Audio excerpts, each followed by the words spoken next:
새번역 사도신경으로 신앙 고백하겠습니다. 저는 전능하신 아버지 하나님 천지의 창조주를 믿습니다. 저는 그분의 유일하신 아들 우리 주 예수 그리스도를 믿습니다. 그분은 성령으로 잉태되어 동정녀 마리아에게서 나시고 본디오 빌라도에게 고난을 받아 십자가에 못 박혀 죽으시고 장사된 지 사흘 만에 죽은 자 가운데서 다시 살아나셨으며 하늘에 오르시어 전능하신 아버지 하나님 우편에 앉아 계시다가 거기로부터 살아있는 자와 죽은 자를 심판하러 오십니다. 저는 성령을 믿으며 거룩한 공교회와 성도의 교제와 죄를 용서받는 것과 몸의 부활과 영생을 믿습니다. 아멘. 거룩하신 하나님 아버지 감사합니다. 간밤에도 편히 쉬게 해주시고 새벽에 기도하는 자리에 불러주시니 감사합니다. 이 시간 저희들 마음 중심으로 주님을 경외하게 하여 주시옵소서. 예수님 이름으로 기도드리옵나이다. 아멘. 찬송가 190장입니다.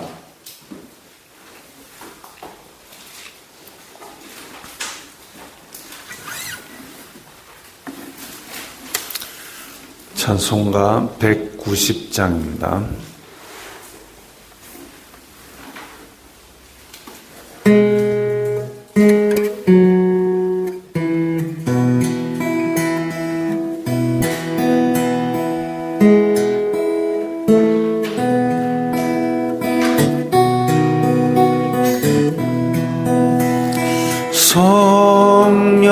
성령이여 강림하사 나를 감화시고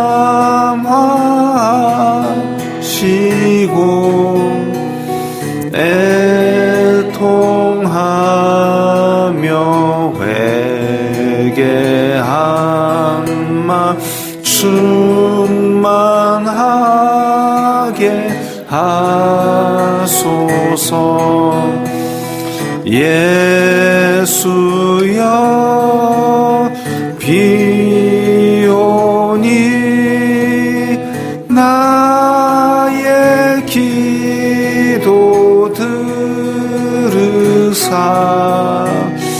애통하며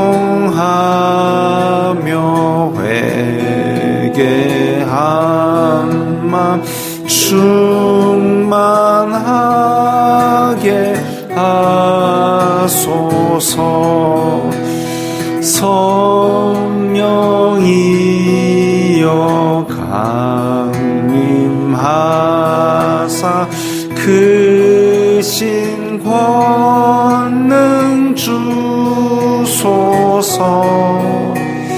원하오니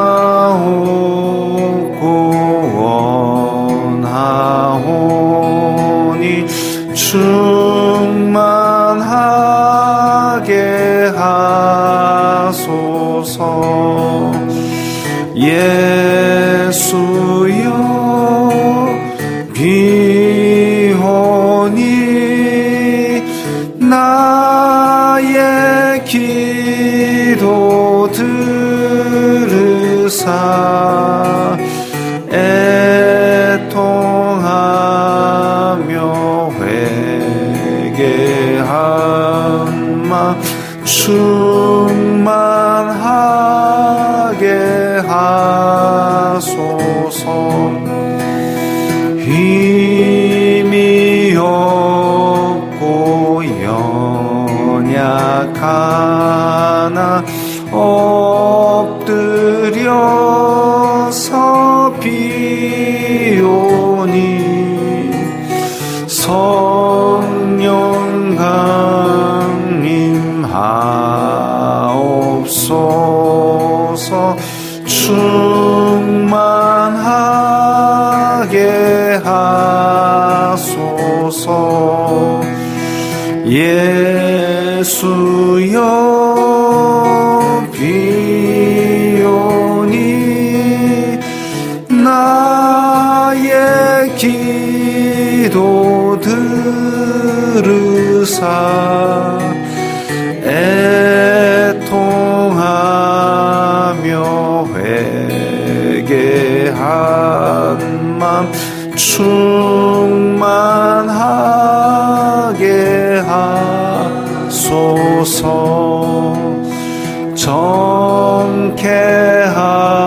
정케하고 위로하사 복을 받게 하소서. 충만하게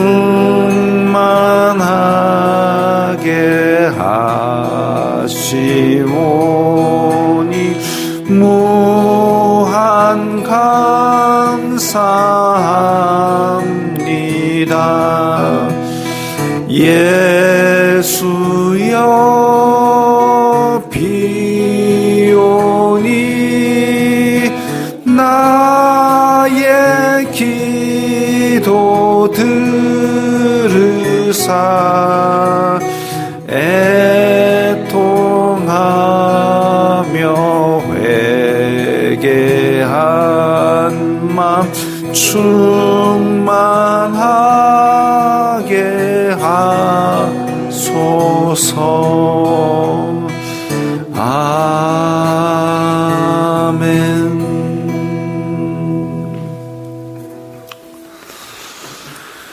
오늘 말씀은 사도행전 10장 42절부터 48절까지의 말씀입니다.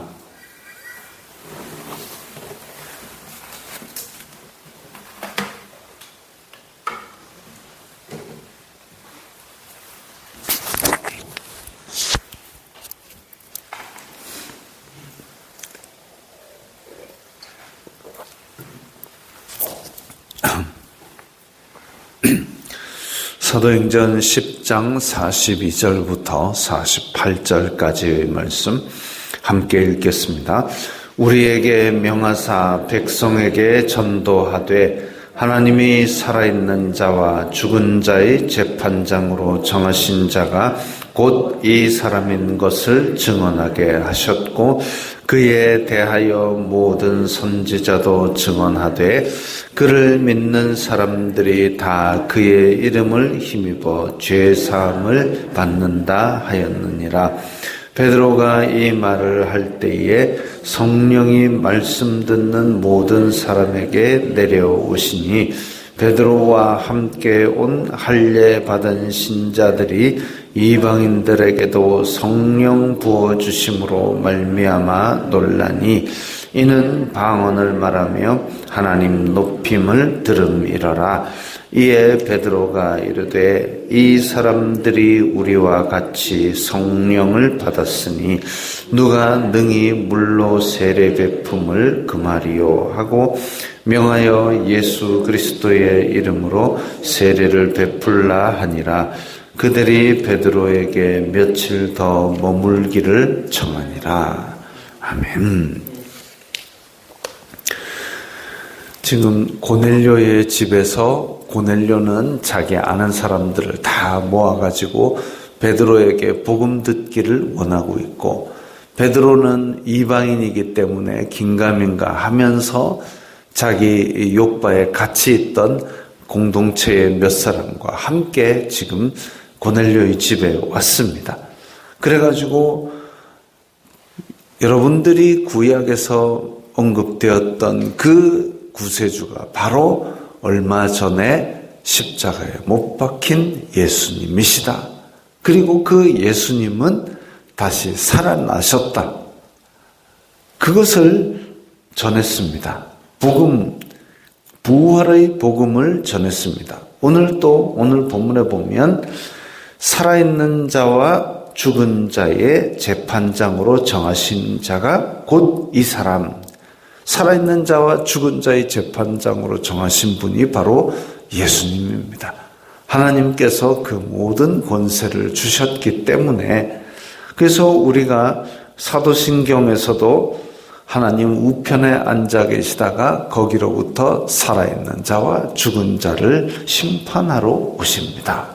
심판하시는 주님은 예수님이시고, 죽었다고 해서 모든 것이 다 끝나는 것이 아니라 죽으면 영이 그대로 남아 있어서 예수님께서 심판하실 때까지 대기를 하는데, 살아있는 자는 지금 우리 몸을 입고 있지만 죽은 자는 몸을 입고 있지만 않지 똑같이 영혼이 소멸되어 없어지는 게 아닙니다. 끝나는 게 아닙니다.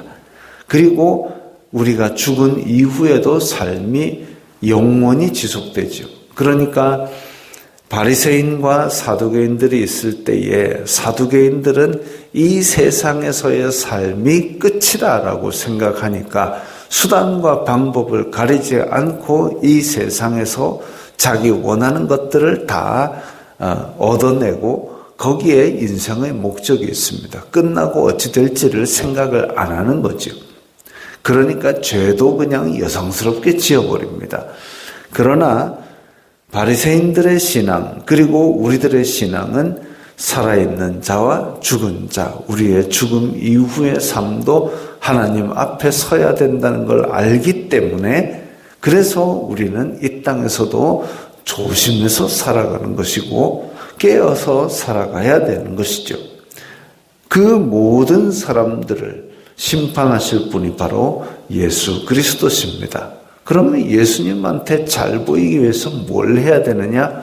우리가 할 수 있는 건 아무것도 없고 예수님께서 우리를 위해서 생명을 내어주셨다. 그거 믿는 믿음이 예수님께서 심판하시는 기준입니다. 그 외에는 아무도 행위로 의롭다함을 받을 자가 없기 때문입니다. 그것을 전하니까, 그래서 43절에 그의 이름을 힘입어 죄사함을 받는다.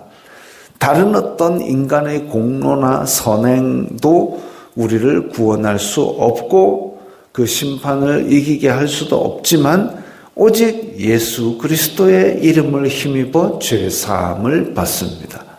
그래서 예수님의 이름이 귀한 것이고 예수님의 이름이 우리에게 생명 같은 것이죠. 베드로가 이 말을 할 때에 성령이 말씀 듣는 모든 사람에게 내려오셨다 그랬습니다. 성령은 영이기 때문에 우리의 눈으로 볼 수는 없습니다. 그런데 예수님께서 말씀하시기를 바람이 임의로 불매 우리가 어디로 가는지 알 수 없지만, 근데 나뭇가지가 흔들리면서 바람이 있다라고 알듯이 성령님께서 오셨는지 안 오셨는지 인간의 눈으로는 볼 수가 없습니다. 영이니까.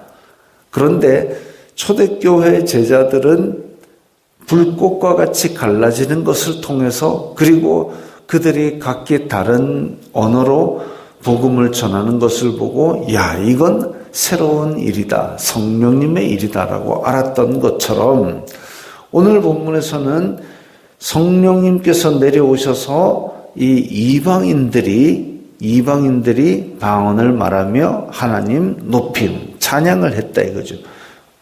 그래서 이런 모습을 보니까 성령님께서 이방인들에게도 내려오셨구나라는 것을 알고 놀랐습니다. 자, 44절부터 다시 자세히 보면 성령이 말씀 듣는 모든 사람에게 내려오시니 이랬습니다. 성령님께서 일방적으로 오신 것이죠. 주어진 것이죠. 공로가 아닙니다. 예전에 이제 산에 가서 소나무 뿌리 하나 뽑으면 막 은사 받는다 해가지고 너도 나도 기도원 뒷산에 올라가고 소나무 뿌리 붙들고, 가능하면 뿌리는 좀 얇은 거 해야 되니까 갓 올라온 지 얼마 안 되는 그 약한 소나무를 붙들고 소나무를 뽑으려고 막 붙들고 기도하고 막 소리 지르고 그래가지고라도 성령님께서 내려오셔가지고 은혜를 주셨으니 다행이지만, 그러고 나서 우리의 마음속에 뭐가 들어가냐면 내가 이렇게 애써 기도해서 은사 받았다 이 생각하는 겁니다. 아니요, 공로가 아닙니다. 간구는 해야 되지만 소나무 뿌리를 뽑으면 주고 소나무 뿌리 못 뽑으면 은사 안 주고, 그런 식으로 자기의 공로가 자꾸 끼어들게 헷갈리게 만드는 마귀에게 넘어가면 안 되고, 성령께서 은혜를 주신 거고, 은혜는 내 공로 없어도 주시는 게 은혜입니다. 은사라고 표현이 됐지만 선물입니다. 선물을 내가 잘나갖고 내가 맨날 달라고 그렇게, 사람은 그렇게 줄지 모르지만 하나님께서 선물을 은혜로 베풀어 주시는데 사람이 뭔 공로를 하겠습니까? 그러면 언제 주시느냐? 말씀 듣는 모든 사람에게 내려오시니 이랬습니다. 하나님의 말씀을 사모하고 말씀을 듣는 영혼에게 성령님께서 오십니다. 그래가지고 성령님께서 오셔가지고 방언을 말하고 이것부터 하느냐? 아니요, 그것부터 아니고 성령님께서 말씀 듣는 사람에게 오셔서 뭐부터 하냐면은 믿음을 주십니다. 믿음은 들음에서 나고 들음은 그리스도의 말씀으로 말미암느니라. 말씀을 들을 때에 믿음을 주시는 분이 성령님입니다.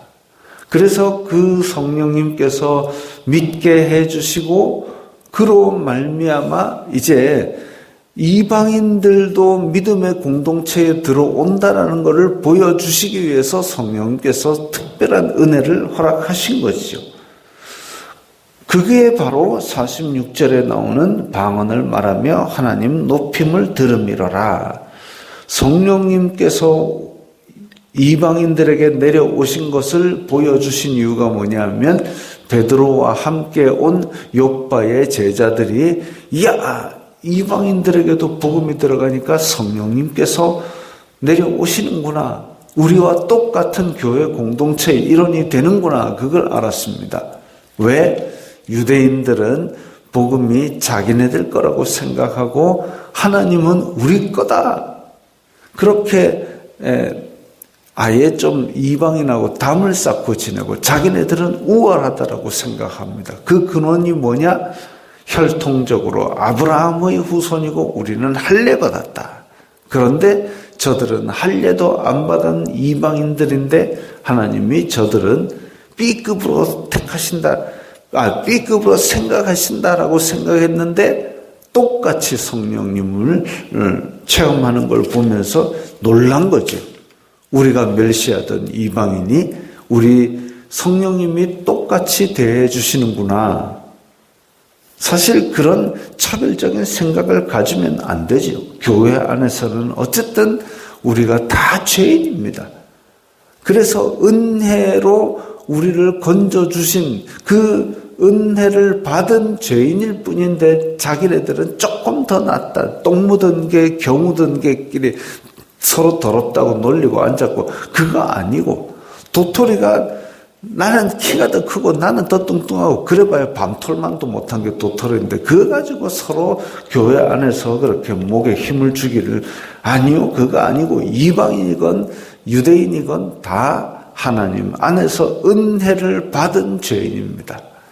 그것을 알아야 되는데 그러지 않은 유대인들은 이런 사건을 보고 놀랄 수밖에 없는 거죠. 정말 하나님께서 이 이방인들도 받으시는구나. 예수님을 주님으로 고백하고 구원받은 백성이 되었구나. 그렇다면 하나님께서 환상도 보여주셨고 성령님도 내려주셨는데 우리 교회 공동체 안에 못 받아들일 이유가 무엇이냐 해가지고 예수님의 이름으로 세례를 베풀었습니다. 이제 이방인과 유대인이 복음 안에서 하나가 되는 최초의 모습이죠. 그래서 이런 역사적인 현장에 베드로가 이제 첫 물꼬를 틔웠습니다. 이제 유대인 사마리아 땅 끝까지 보내신 주님께서 이방인을 열어주셔서 땅 끝을 가게 하신 겁니다. 우리도 지금 이방인이고 우리도 지금 예수님의 복음으로 말미암아 하나님의 가족이 되었지요. 하나님의 자녀가 되었지요. 그러면 또 우리는 뭘 해야 되느냐? 우리도 또 나가서 베드로처럼 말씀을 전하고 예수님께서 주님이시다 전하고 그로 말미암아 또 다른 땅끝, 또 다른 이방인을 하나님께로 예수님께로 돌아오게 하고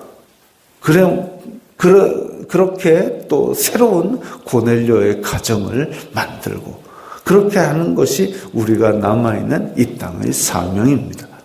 예수님께서는 분명히 살아있는 자와 죽은 자를 심판하러 오십니다. 요즘 이렇게 세상에서 들려오는 이야기들을 들어보면 우리가 두 가지를 참 많이 잃어가고 있는 것 같다는 느낌이 듭니다. 하나가 뭐냐 하면 천국에 대한 소망입니다. 어쩌든지 이 땅에서 잘 되고 복 받는 걸 참 원하고 기도는 하는데 천국에 대한 소망, 하나님 나라에 대한 소망, 나중에 예수 그리스도께서 다시 오실 때 우리가 하늘나라에서 같이 눈물을 씻어주시며 그 영화로운 자리에 찬양할 그 소망을 우리는 자꾸 잊어버리고 삽니다. 둘째, 예수님께서 다시 오신다라는 그 어떤 긴장감, 위기감, 그리고 거기에 대한 가슴 설레는 소망, 그것도 요즘은 희미해지는 것 같습니다. 분명히 살아있는 자와 죽은 자를 심판하러 오십니다. 우리가 매일 신앙 고백을 하는데 이 천국 소망과 재림 신앙은 우리의 일상생활에서 자꾸만 희미해져 가는 것 같습니다. 그거 아니고 우리는 천국 소망과 그리고 재림 신앙 이것도 끝까지 가지고 땅끝이 어디냐? 우리 주변에 있는 복음을 듣지 않고 복음을 믿지 않는 사람들입니다. 거기에다가 예수 그리스도의 이름을 가지고 가야 되겠죠. 기도하겠습니다. 거룩하신 아버지 하나님 감사합니다. 저희들에게 먼저 믿음을 주시고 성령님을 주시고 말씀을 주시니 감사합니다. 저희들이 오늘도 땅끝까지 이르러 천국 소망을 전하고 다시 오실 예수님을 전하게 하옵소서. 예수님 이름으로 기도드리옵나이다. 아멘.